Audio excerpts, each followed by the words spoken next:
বেলতলি সুলেমান লেংটা দোহাই লেংটা দোহাই লেংটা কাটা কেল্লা কাটা কেল্লা। গানটি নিশ্চয়ই শুনেছেন। ইসলামিক ভক্তিমূলক এই গান রিসেন্ট সময়ে সোশ্যাল মিডিয়ায় খুব ভাইরাল। এই গানটি মূলত কাটা কেল্লা নামক অ্যালবামের অন্তর্গত একটি গান। গানটি গেয়েছেন বিখ্যাত গায়ক শরীফুদ্দীন। গানটিতে মূলত কেল্লা শাহ বাবার প্রতি ভক্তি ও আল্লাহর জিকির তুলে ধরা হয়েছে। কিন্তু কে এই কেল্লা বাবা? কথিত আছে তৎকালে সিলেটের রাজা ছিলেন গৌরগোবিন্দ, যিনি অত্যন্ত অত্যাচারী ছিলেন। তার অত্যাচারের হাত থেকে নিরীহ জনগণকে বাঁচাতে যুদ্ধে নামেন হযরত শাহজালাল রহমতুল্লাহ আলাইহি।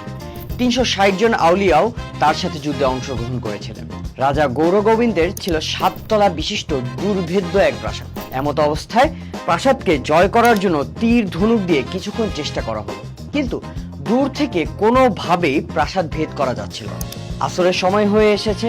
হযরত শাহজালাল রহমতুল্লাহ বললেন, আমাদের মাঝে এমন কেউ কি আছে যে সারা জীবনে একবারও আসরের নামাজ জামাত ছাড়া আদায় করেনি?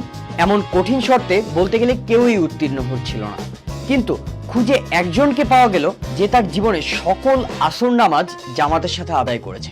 তিনি হলেন হযরত গেসু দারাজ রহমতুল্লাহ আলাইহি। তাকে বলা হলো ৭ তলা প্রাসাদের কাছে গিয়ে আজান দিতে। তিনিও আজান দিতে গেলেন। যখন তিনি আজানের প্রথম অংশ আল্লাহু আকবার বললেন, তখন ৭ তলা প্রাসাদের একটি তলা মাটির তলায় গুড়িয়ে গেল। এরপর যখন আশহাদু আল্লা ইলাহা ইল্লাল্লাহ বললেন, তখন আরেকটি তলা গুড়িয়ে গেল। এভাবে আজানের ৭টি অংশ বলার সাথে সাথে দুর্ভেদ্য প্রাসাদের ৭টি তলা মাটির নিচে ধসে গেল। প্রাসাদ ধ্বংস হওয়ার সাথে সাথে হুড়োহুড়ি দিয়ে বের হতে থাকলো শত্রুপক্ষের সৈন্য। এক সৈন্য এসে পেছন দিক থেকে তলোয়ার দিয়ে হযরত গেসু দারাজ রহমতুল্লাহ আলাইহির মাথা বিচ্ছিন্ন করে ফেলে। পাশেই ছিল নদী।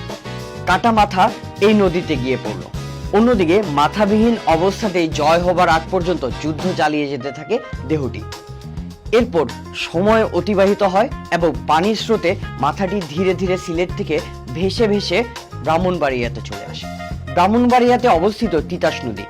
একদিন কয়েকজন হিন্দু ব্যক্তি তিতাসে মাছ ধরতে গিয়েছিলেন। তাদের জালে ধরা পড়ে সেই কাটা মাথা।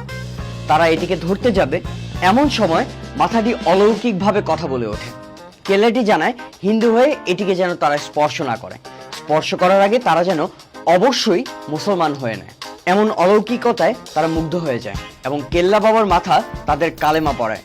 এরপর কেল্লাটি তুলে এনে যত্নের সাথে কবর দেওয়া হয় এবং কবরকে কেন্দ্র করে মাজার গড়ে তোলা হয়। কেল্লাটি পেয়েছিলেন চৈতন দাস ও তার কিছু সঙ্গী। ইসলাম ধর্ম গ্রহণের পর চৈতন দাস নাম পাল্টে নিজের নাম রাখেন শাহ সেওন। তিনিই ছিলেন কেল্লা বাবার মাজারের প্রথম খাদেম। বর্তমানে তার বংশধরেরাই মাজার শরীফের খাদেমের কাজে নিয়োজিত আছেন। এছাড়াও অন্যান্য আরো অনেক গল্প আছে এই মাজারটিকে কেন্দ্র করে। মাজারটি অবস্থিত ব্রাহ্মণবাড়িয়া জেলার আখাউড়া উপজেলার খড়মপুরে। ২৬০ একর জমির উপর মাজারে প্রত্যেক বছরই বড় ওরসের আয়োজন করা হয়।